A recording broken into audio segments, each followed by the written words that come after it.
ఎన్నికల కమిషన్ని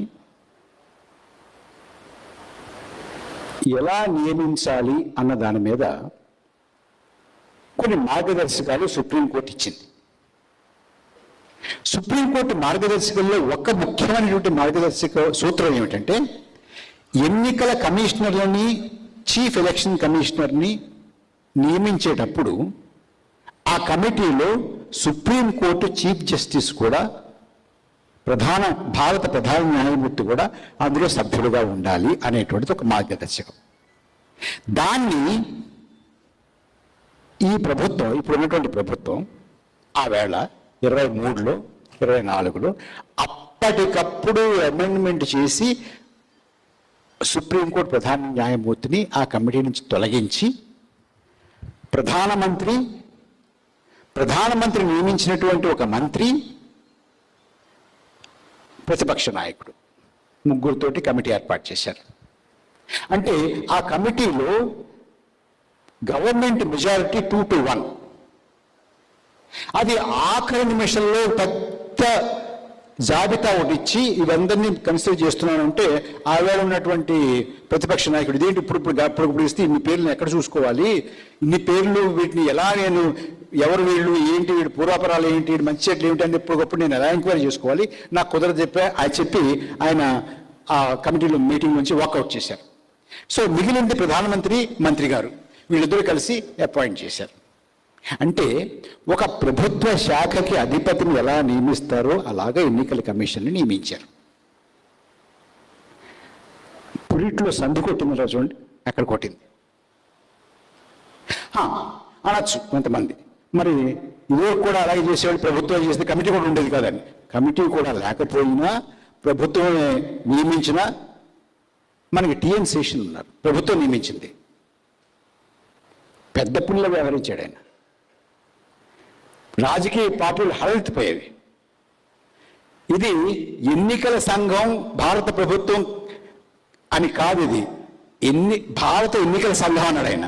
it is not election commission government of India, it is election commission of India. నేను రాష్ట్రపతికి, పార్లమెంటుకి, దేశ ప్రజానీకానికి జవాబుదారీ తప్ప నేను మంత్రికి, ప్రధానమంత్రికి, ప్రభుత్వానికి జవాబుదారీ కాదు అన్నాడు ఆయన.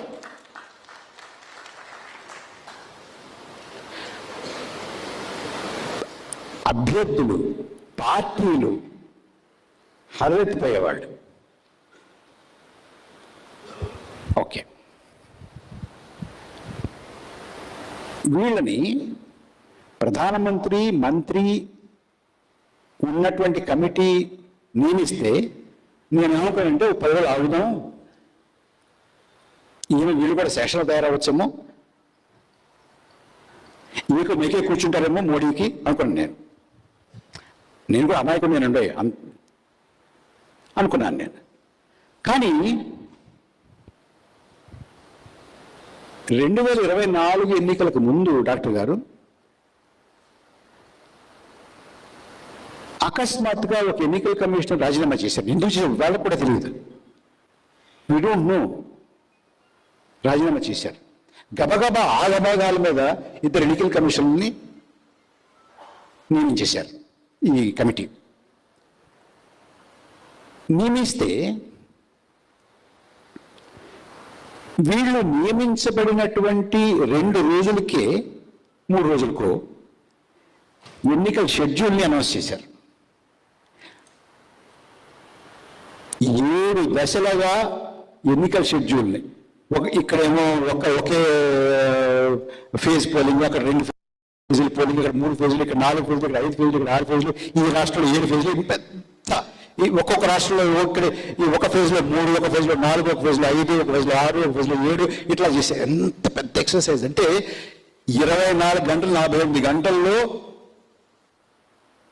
మానవమాతుడు ఎవరూ చేయలేరండి అది. ఒకవేళ అంత హై ఐక్యూ ఉన్నవాడు అక్కడ కూర్చొని చేసేదేమో తెలియదు. కానీ అంటే ఏమిటి, నాలాంటి వాడికి ఎలాంటి అనుమానం కలుగుతుందంటే, ఇది ఎవరో అప్పటికే తయారు చేసి వీళ్ళకి ఇచ్చి చదవరా అన్నాడు అనిపిస్తోంది తప్ప చేశారండి. అప్పుడు చిన్న అనుమానం వచ్చింది నాకు, ఏంటి వీళ్ళు నిన్నదాకా మొన్న ఇప్పుడు వచ్చి జాయిన్ అయ్యారండి. జాయిన్ అయిన వెంటనే 48 గంటల్లో ఇంత షెడ్యూల్ అనౌన్స్ చేస్తారు ఎవరైనా? చేసేసారు. అప్పుడు చిన్న అనుమానం వచ్చింది, కానీ ఏమి ఎందుకు వస్తామని అనుమానపడ్డాం, మనం మంచివాళ్ళేమో చూద్దాం అనుకున్నాం. అనుకుంటే ఎన్నికల ప్రక్రియ ప్రారంభమైంది. ఆవేళ మన ప్రధానమంత్రి గారు ఇక్కడ అక్కడ అక్కడ ఇక్కడ చాలా చోట్ల మాట్లాడుతూ, అసలు నేను మళ్ళీ ఎన్నికై ప్రధానమంత్రిగా రావడం అనేది ఖాయం, అబ్కి బార్ 400 పార్ అని పార్లమెంట్లో చెప్పారు, బయట చెప్పారు, పెద్ద పెద్ద బిజినెస్ మీటింగ్లోనే చెప్పారు, అన్ని చోట చెప్పారు. నేను ఇప్పుడే ఆల్రెడీ ఎన్నికలు ఇంకా ప్రక్రియ మొదలు కాలేదు, నేను మళ్ళీ అధికారంలోకి వస్తాను కాబట్టి వచ్చిన తర్వాత 100 రోజుల్లో ఏమేం కార్యక్రమాలు చేయాలనేది ఒక ప్రణాళిక ఇప్పుడే సిద్ధం చేసేసుకోవడానికి కూడా చెప్పారు ఆయన. అంత గ్యారంటీ ఉంది ఆయనకి. ఏమో అంత మంచి విశ్వాసంతో ఉండడం అనుకున్నాను ఆయన, కానీ అనుమానించలేదు. ఇంకా నేను నెమ్మదిగా పొడసూపుతుంది, కానీ పెద్దగా అనుమానం లేదు అప్పటికి. ఆ తర్వాత ఏమైంది, ఆయన రూలింగ్ పార్టీకి సంబంధించిన వాళ్ళు స్టార్ క్యాంపెయినర్స్ ఒక లిస్ట్ ఉంటుందండి, మీరు చూసే ఉంటారు. వాళ్ళు ఇష్టం వచ్చినట్టు మాట్లాడుతున్నారండి. వీళ్ళు నరకాలి, వాళ్ళని చంపాలి, వీళ్ళు ఉండకూడదు, వీళ్ళు చొరబాటుదారులు, వాళ్ళు అలాంటి వాళ్ళు, వీళ్ళంటి వాళ్ళు, వీళ్ళు మాంసం తింటారు, వాళ్ళు మంగళసూత్రాలు పట్టుకుపోతారు, పిల్లలు పట్టుకుపోతారు, మీ గుడ్లు పట్టుకుపోతారు, మీ బర్రెలు పట్టుకుపోతారు, మీ గుర్రెలు పట్టుకుపోతారు చెప్తున్నారు వాళ్ళు. వాళ్ళని వీళ్ళు ఏం అంటలేదండి. అసలు ఒక్కడంటే ఒక్క నోటీస్ కూడా వీళ్ళు ఇవ్వలేదండి వాళ్ళకి. వాళ్ళెవరో లెక్కేశారు. ప్రధానమంత్రి గారు ఆ ఎన్నికల ప్రచార ప్రక్రియలో 110 విద్వేషపూరితమైనటువంటి ప్రసంగాల్ని చేశారండి ఆయన. ఇక్కడ తెలంగాణలో కరీంనగర్లో అక్కడ కూడా చేశారు. 110 ప్రసంగం, ఒకటా రెండా? 110 ప్రసంగాలు చేస్తే బెల్లం కొట్టిన రాయిలో కూర్చున్నారండి వీళ్ళు. 3-4 ఉన్నారు కదా అక్కడ. అస్సలు వాళ్ళకి ఏ ఇచ్చే ఒకట్ల. ప్రతి వారికి నోటీస్ ఇస్తారు మామూలుగా. ఒక్క నోటీస్ కూడా ఇవ్వాల, ఒక్క మాట కూడా మాట్లాడలేదు, ఒక్క ప్రెస్ కాన్ఫరెన్స్ కూడా లేదు. కనీసం ఇది ఆపండి, ఇది మంచిది కాదు అని లాంఛనంగా కూడా ఒక్క మాట మాట్లాడలేదు. అయిపోయింది. ఇది వాళ్ళు ప్రవర్తన. అనుమానం బలపడుతుంది కదా. ఆ తర్వాత మళ్ళీ ఆలోచిస్తే ఏమైందంటే,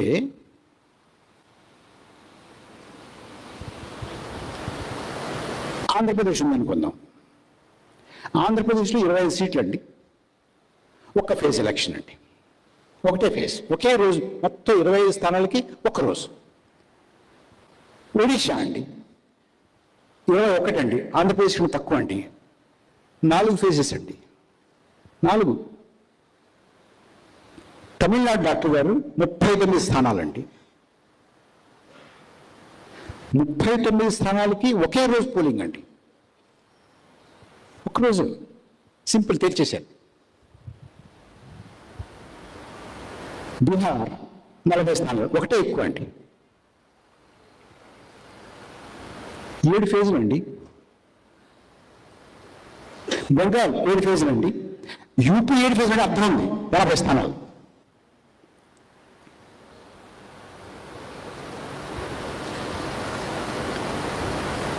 ఇక్కడ 1, అంతకన్నా తక్కువ ఉన్నాయి 4.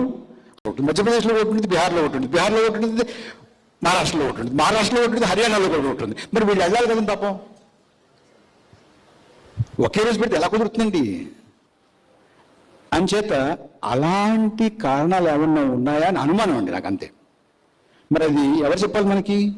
ఎలక్షన్ కమిషన్ చెప్పాలి. మాట్లాడేవాడు ఇందాక డాక్టర్ గారు చెప్పారండి, మాలాంటి వాళ్ళం, నేను ఒక్కడే కాదు, చాలామంది కంఠ శోష, చెప్పండి చెప్పండి చెప్పండి చెప్పండి మాట్లాడరు ఎవరు. మేము చెప్పండి అని అంటే మా ఎలక్షన్ కమిషన్ మాట్లాడకపోవడం పక్కన పెట్టండి, రాజకీయ పార్టీలు కూడా నిద్రపోయాయండి చాలా. ఈ మధ్య లేచాయి అనుకోండి, మంచిదే కాదంటారా, తప్పటి కూడా వాళ్ళు కూడా ఏదో ఇబ్బంది ఉంటుంది కదా. ఇప్పుడు లేచారు.